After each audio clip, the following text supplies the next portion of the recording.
This is Jerry Portnoy, and you're listening to the Nothing Shocking podcast.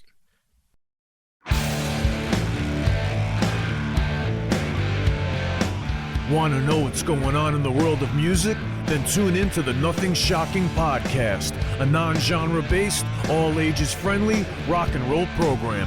Join us weekly for interviews with all your favorite rock stars from the mainstream to the underground. You can find us at nothingshocking.libsyn.com or anywhere you download podcasts.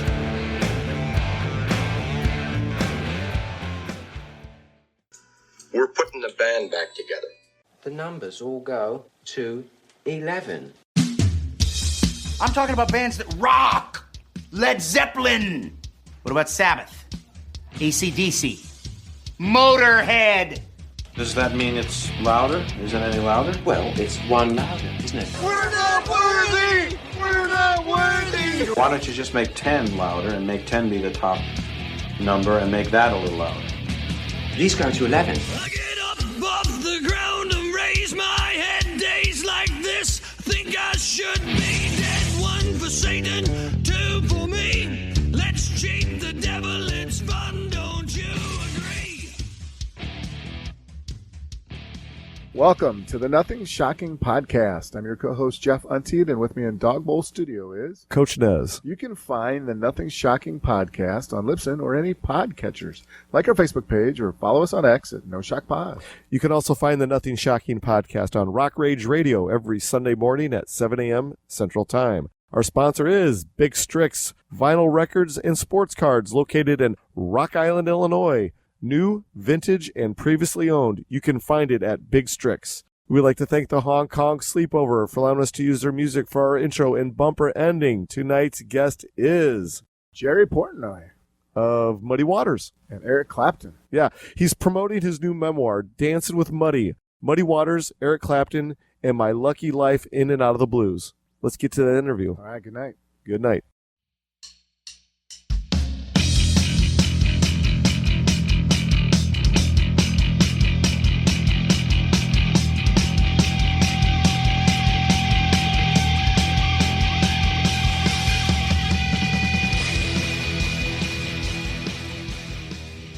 Jerry, welcome to the Nothing Shocking podcast. I'd like to introduce you, my co-host, Jeff Untied. Jerry, thanks for joining us tonight. It's my pleasure, guys. We are so excited to have you. Thank you for your willingness to participate. So let's get right into this. In May of 2025, you released your memoir, Dancing with Muddy, Muddy Waters, Eric Clapton, and My Lucky Life in and Out of the Blues. Can you talk a little bit more about your the blueprint and strategy of putting this book together? Well, it was a long time. It was a kind of a stop and go thing. It really lay dormant for so many years. I'd started. I'd written a few chapters a long time ago, and I just kind of ran out of steam. And at some point, I was talking to a friend of mine who's actually a terrific writer. He used to write for the Rolling Stone. He wrote a classic book about cocaine smuggling called Snowblind. That was a huge bestseller. At any rate, I showed him some, and he just flipped out over the writing, and he said, "You got to get this published." And it just lit a fire under me, and coincidentally, this is when COVID was happening. So I didn't have much else to do. I mean, it pretty much killed the live music business. And so I just went back into my computer, and I sat down and actually, like I said in the acknowledgments, his encouragement carried me to a finish line that I never thought I'd see. And truthfully, I'm as proud of that book as I am of anything I ever did in music. Oh, fantastic. Yeah, very cool. Talk a little bit about, I liked each chapter started with like a music quote from one of your blues counterparts. Can you talk a little bit about, picking through and picking some of those starting of a chapter? Well, it kind of works in reverse. I mean, I write the chapter to match an epigraph. I chose the quotation to match as close as I could to match the contents of the chapter. But there's so much. Listen, man, the blues is all about life. I mean, it just is down there stuff, and so I just kind of looked for some kind of snippet of a blues lyric that related to the subject matter in the book. Nice, very good. Well, you'd kind of touched on this with the first question about how you tackled the book during the COVID pandemic, but with your career in the blues has gone so far back. When recalling some of these events at the time of of your touring era, were you journaling? Did you have a diary of these experiences that you wrote about in the book? No, I didn't keep any contemporaneous accounts. I never kept a journal or made any notes as I went along. Now, I'll tell you the truth. In writing about your own life, I mean, it's really an interesting experience because aspects of memory are interesting. I had no trouble writing about the early part of my life, and of course the title of the book, My Lucky Life in and Out of the Blues, because I don't know if we'll touch on it later, but I had a fairly interesting life before I became a musician. I was I ran the largest pool hall in town, and I worked at Cook County Jail, and I was a paratrooper, and I had some adventures before I became a musician, but and I had no trouble writing about that stuff. The interesting thing is that at the point in the book where I joined the Muddy Waters band, now I tell the story of how that came about, and at that point I was stuck. You would think that my musical career, that would be the easy part to write about, but I really had no idea what to say or where to go with it and what really released it was kind of like the Rosetta Stone. I found a complete career itinerary for Muddy on the internet that listed every gig he played from like 1954, I think, until he retired. So that really unlocked it. I just kind of scrolled down to May 25th, 1974, which was the date of my first gig with him. And then I'd look further, I'd see the dates, and oh yeah, I remember that one. That's where this happened.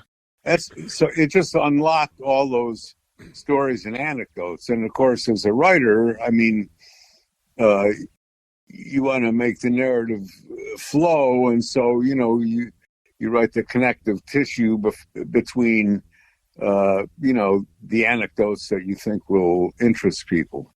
Well, very much so.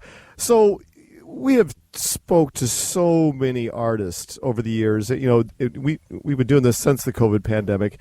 Their thoughts on the COVID pandemic had varied about creativity, writing, songwriting creativity, the motivation. A lot of them found a career creative renaissance of sorts. Others found them to be a writer's block when it came to songwriting or any other endeavor they were doing. But for you, writing this book, did you find that the COVID pandemic downtime was inspiring for you to recall all these life events that you write about? Well, no, the advantage of doing it in the pandemic is that you had few distractions. I mean, I certainly wasn't gigging, and especially early on, people were so paranoid. You didn't want to go outside and touch a doorknob. You remember that? Oh, absolutely. So I remember my wife, we'd get groceries and come back and wipe down the groceries. Oh, my God. But, hey, I'm still here, so it worked out all right. But it helped in the sense of discipline. I mentioned also in the acknowledgments that discipline was not one of my strong suits. And listen, writing a book and really getting it together it takes a lot of focus and discipline. And so the pandemic helped me focus. I mean, normally, I live on Cape Cod. I have a lovely house really close to the water. It's great. And my son built me this wonderful man cave downstairs where I'm speaking to you from. At any rate, so I usually come down here and, flip on the TV, which is an old habit from being on the road. You want some human company. So I usually have the TV on. But actually in the pandemic, I came down. I was really disciplined. I'd come down, I'd take out the computer and boot it up to where I left off and sit down in my chair and just really, I focused on writing. And the pandemic helped with that. As far as, jogging my memory, it was that list of dates that really kind of keyed it. And then, certain things that stood out to me at any rate or that were important, I would put in the book. But really, having the itinerary just gave me that chronological flow. So it made it much easier. Fantastic. Well, I guess you alluded to the pool hall years. I enjoyed reading about that, and then some of the different trick shots and things you were learning. Can you talk a little bit about did the years in the pool hall help kind of guide you to when you got around to the music hall part of it? Did that make that transition a little easier? Well, I don't know. I was always kind of drawn to I don't want to say the seedier side. Yeah. But the characters and, obviously, listen, I've gotten a lot of kudos for my writing skills. So I can deal with the King's English pretty well if I want to. But being around some of the guys around the pool hall and then, into the blues world, I was just always drawn to that. And there was a certain, I don't know, I want to say similarity, but, these are down-to-earth people. You're not talking about, people in ivory towers or anything like that. Right. When you approached your stories in this book, how did you narrow down what to put in, what not to put in, and on the flip side, were you torn on what to leave out, and also saying, hey, if I got to put this story and I got to take this story out, I guess how did it work when it came to the stories that you didn't get to add into the book? Well, that's really a great question. There were certain aspects, years ago before I ever wrote the book, I would fantasize about writing about certain stuff. And of course, I was a white guy in a black world, and I thought about writing certain things about race. But then I realized that I would be pilloried and just beat up by both black people and white people. So I figured, no, maybe I should just not go into so much detail. But of course, actually, the racial stuff, I covered that, I think, in a way that that gave people certain insights. But there were other things, so many rock and roll biographies and books about, being on the road and stuff. It's a bunch of, trash hotel rooms and sexual escapades and so on and so forth. So trust me, I wasn't a choir boy. And I certainly had, had my fun out there. But I didn't really want to focus on that, salacious stories and all that stuff. There was one, there was one particular one. I talk about my good friend Rick Estrin. in the book who leads a band called Rick Estrin and the Nightcats. But anyway, he was urging me to tell this one particular story that took place at 36,000 feet over the Pacific Ocean. But I really didn't want to do that. So I don't know. I just told things that I thought would carry the narrative along and that would be interesting. And some, of course, were important. I mean, I told the true story of the breakup of the Muddy Waters band, which has been a subject of rumor and innuendo for 40 years. And the only person that really knew the inside story was me. And I told it in the book. And the struggles of being a road musician and trying to have a family life at the same time, and the stresses and all that. So, I was pretty honest, and I think it's a good read. I mean, I wanted it to be a really good read for someone that wasn't necessarily a blues fan or even a music fan. It would just be a good story, a well-told story of an interesting life. And so I was hoping that it would appeal to a general readership beyond just the blues world. Very good. Yeah. Can you talk a little bit about, besides doing stuff like this with podcasts and media, can you talk a little bit about your promotion for the book and, your approach? Well, I have a tough time deciding which is a harder row to hoe, the music business or the publishing business. In truth, listen, in this country, it's all about marketing. Oh, yeah. It doesn't matter whether you're selling a band, a bar of soap, a hamburger, a book, whatever. It's marketing. You have to get it in front of enough eyeballs. And, coming out of a small publisher without a big promotional budget, it's hard. And the publishing business isn't what it used to be. I mean, first of all, people don't read as much.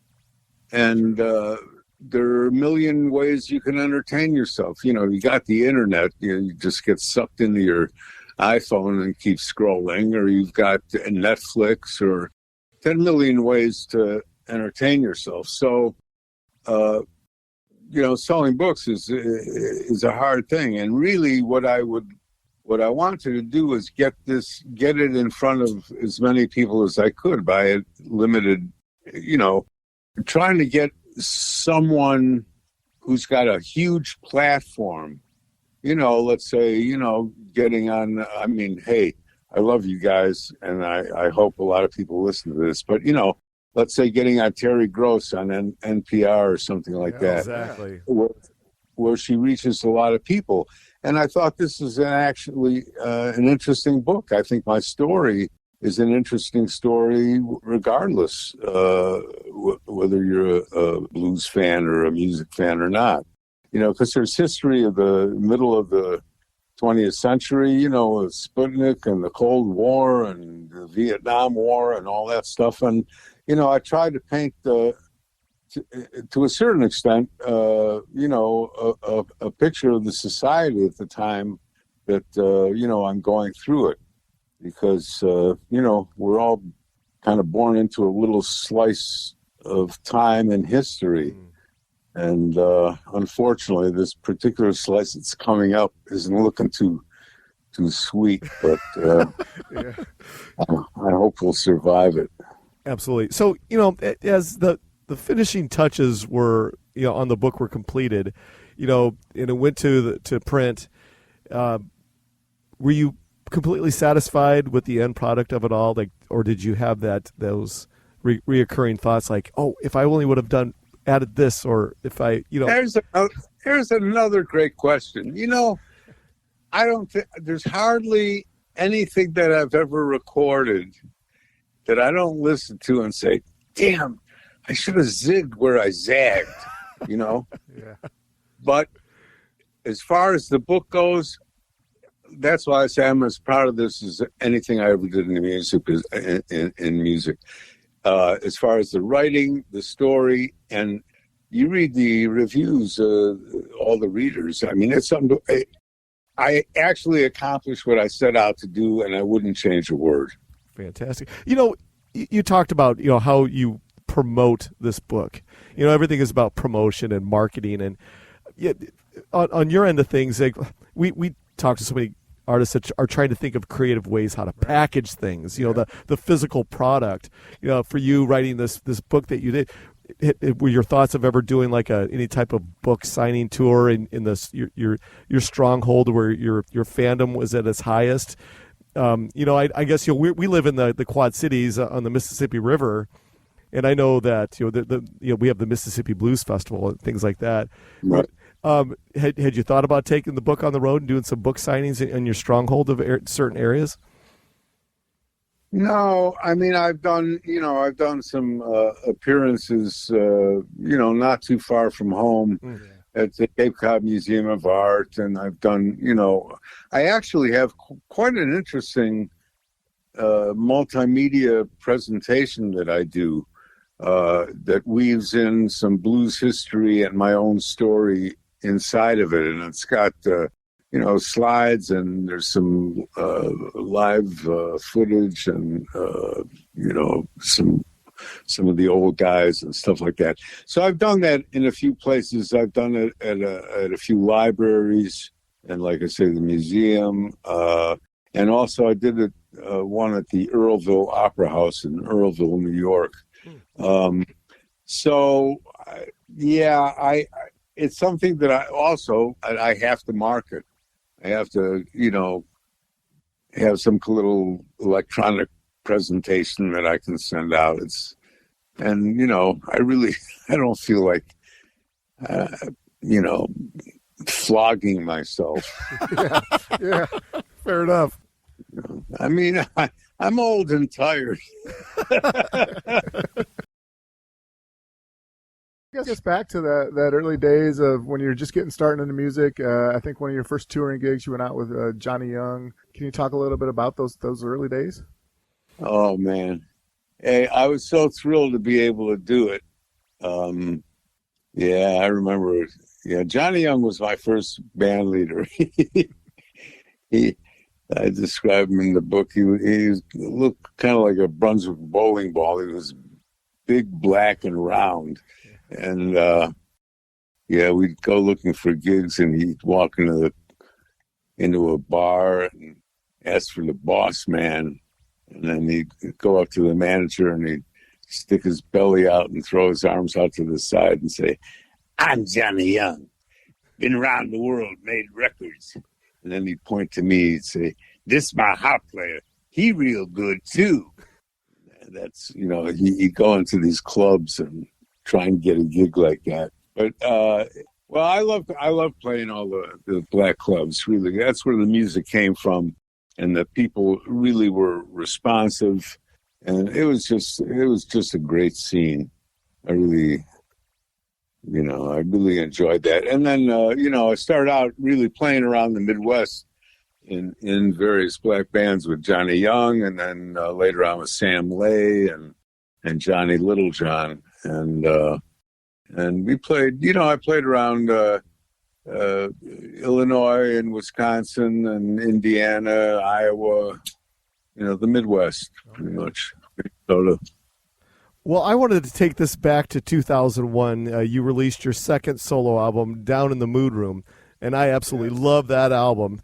I was listening to it today. I'm a school teacher by trade, and I got to work early, so I put my headphones on and walked laps and listened to it again. But can you talk a little bit more about the writing and recording process of that album? And then on the flip side, Sentimental Journey is just my absolute favorite track on that album. Talk a little bit more about that track. Talk about the album. I guess the whole creative process behind that album. Well, the small harp, there are guys now, they can do all kinds of magic on it. But to me, it works best in certain settings, and there were certain kinds of tunes that I always wanted to play I would look for things like standards, because I remember, music in the 40s and stuff like that. So I would look for songs that laid well on the small harp. And there were things that, I couldn't really play with a traditional blues band, but I had obviously great musicians on that record with Duke Robillard, who can play anything, and Marty Blue on bass, who's a genius. And then I had Steve Ramsey on drums, and Troy Gagne on guitar. But I was looking for, I wasn't going to make a traditional straight ahead blues album. So there were songs that I thought laid well on the harp that I wanted to play. And so, I had some jazz things like Doodlin'. That might be my favorite lead tune on the album. And So Slow, which is a really, really good slow blues. And then I played some really old standards like Stormy Weather and Sentimental Journey. So they laid well on they played to the strengths of the harp, because all instruments have strong points and weak points, strengths and weaknesses. And so those melodies laid well and played to the strengths of the harp.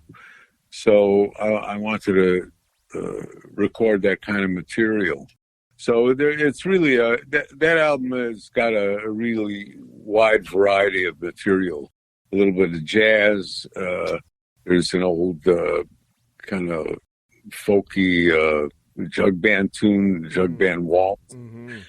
A hard driving boogie with a mood room boogie, and then some of those standards like Sentimental Journey and Stormy Weather and stuff like that.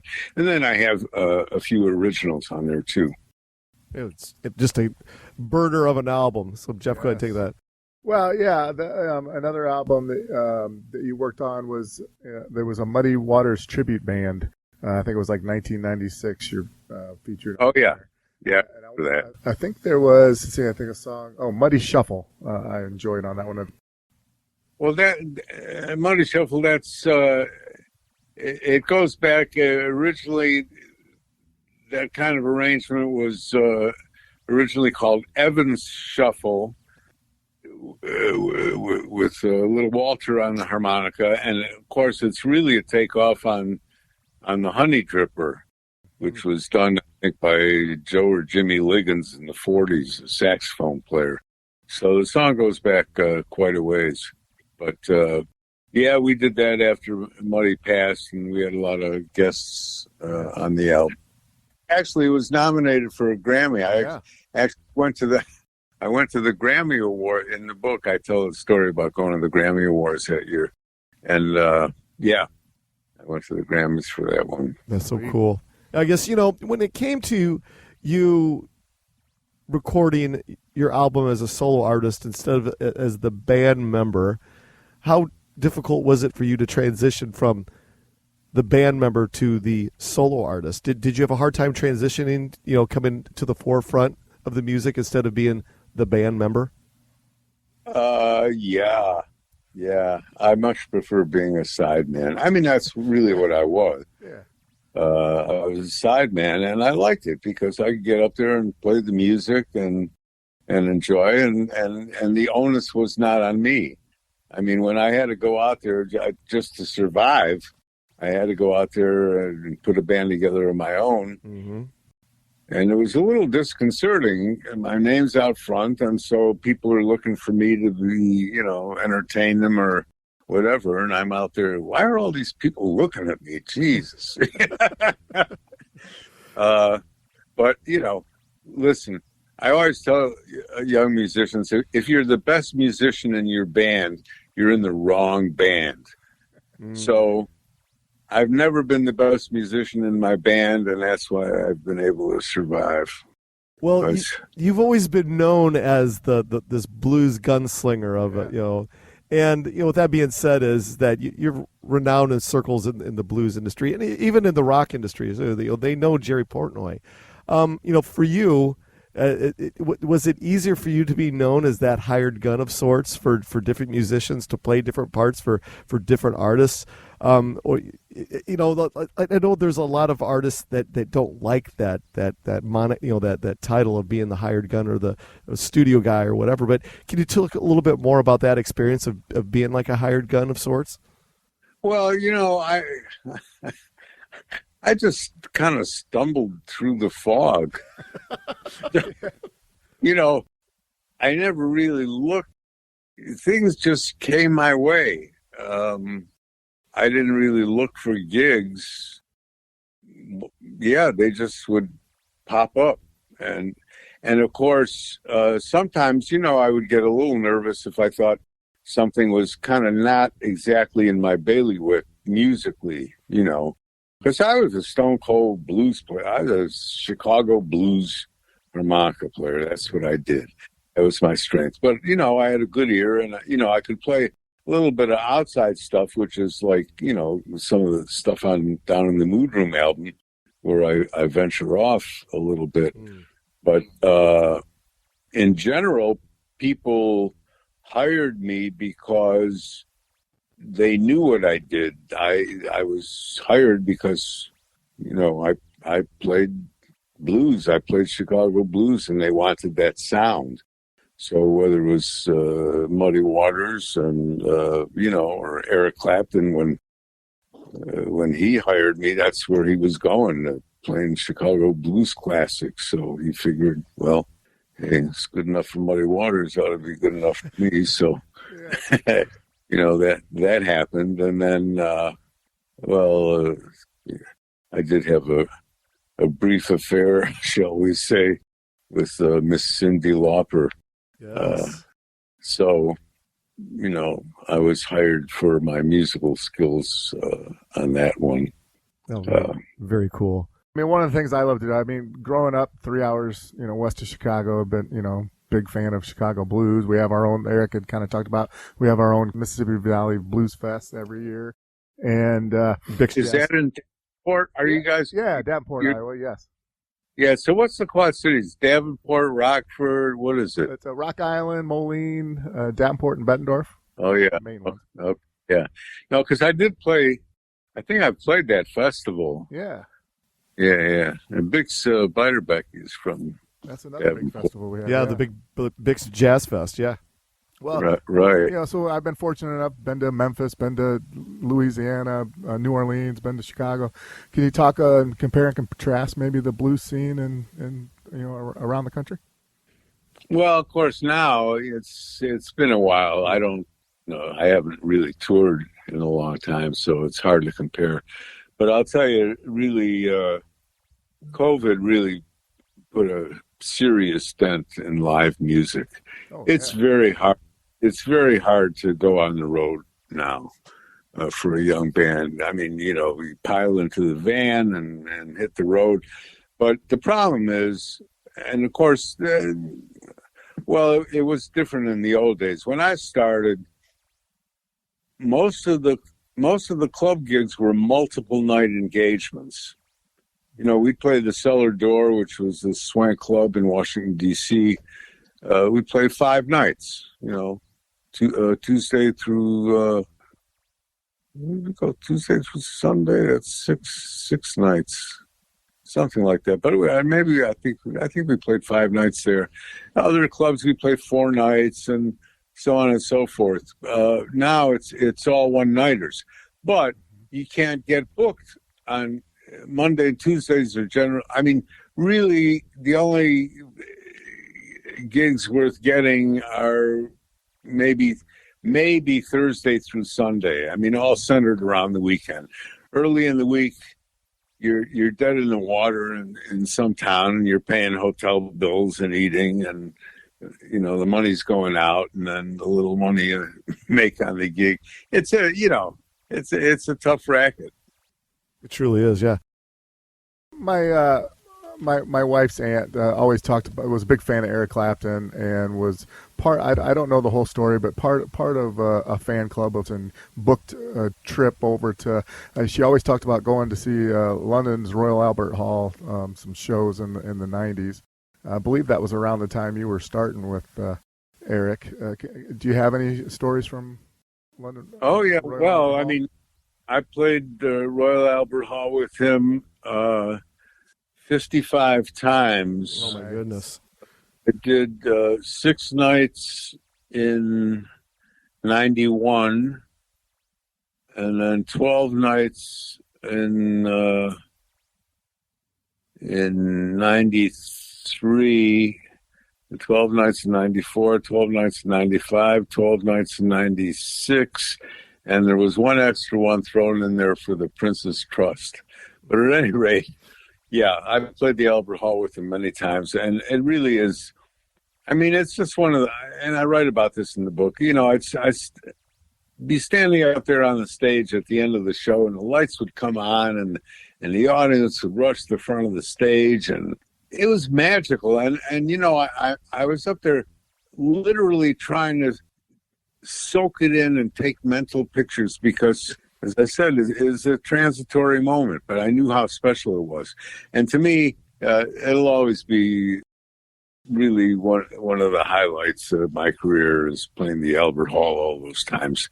And I have a big print of the opening of the Albert Hall in 1870 from the 1870 London Illustrated Times right over my desk in my den.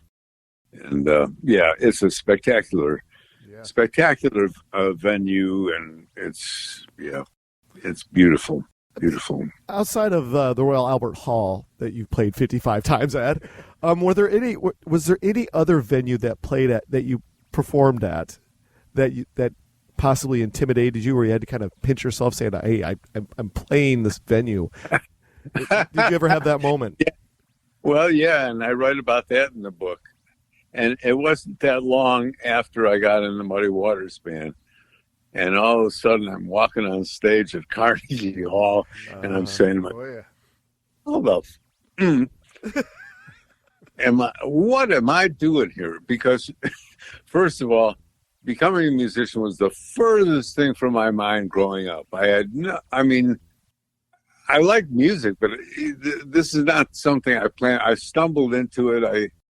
I grew up around the blues because I really grew up right in the heart, actually at the birth of Chicago blues, which was the Maxwell Street Market in the late 40s. And of course, my father had a store down there, and that's where I grew up, and I heard the blues as a kid.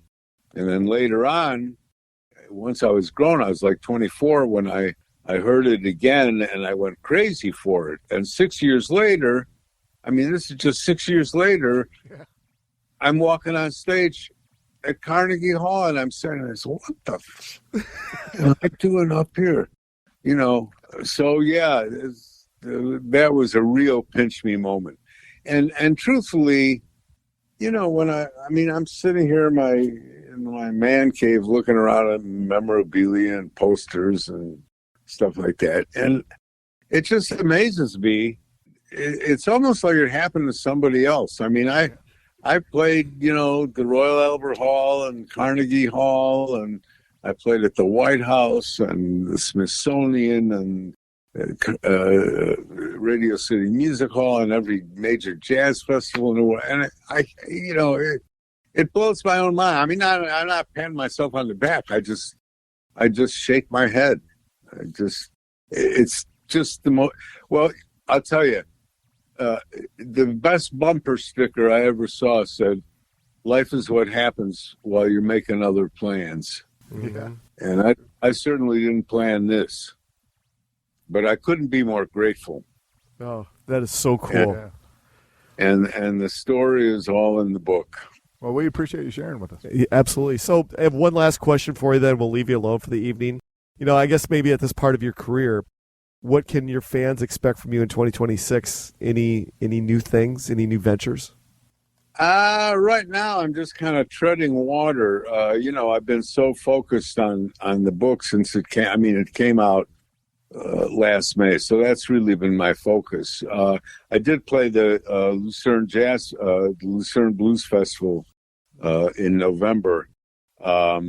But I really don't have anything on my schedule, and money's running out, so I'm going to have to come up with something pretty soon. But, that's how I went through my whole life. I always figured, and, it's probably nuts because it could have turned out so much worse, but I always figured something will turn up.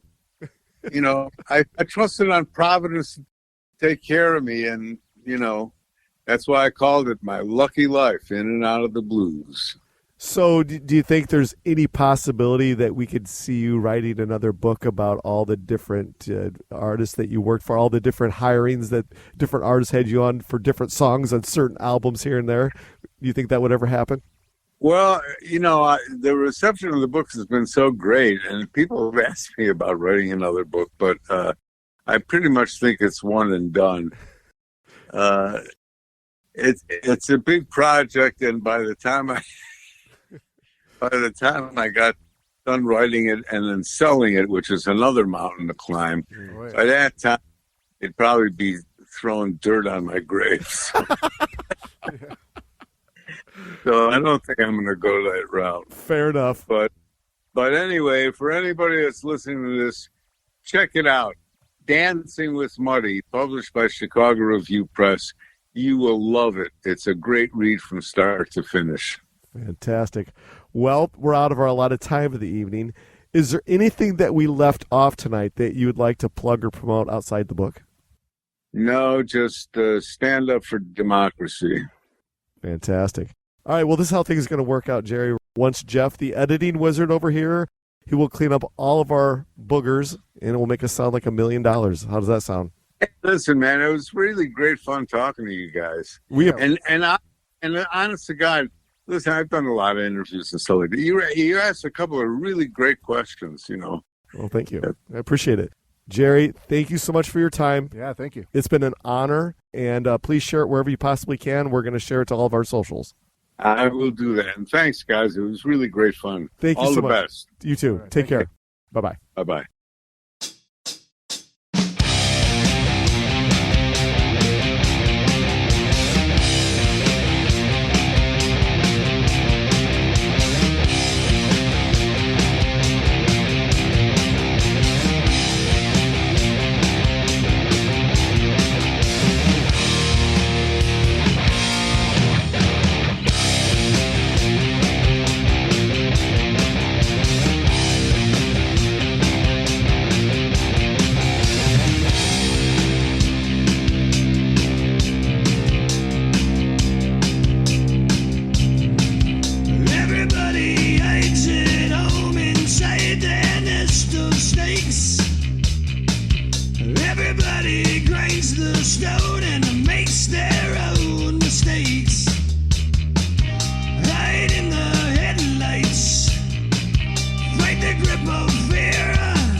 Everybody pulls the plug and says their last goodbyes.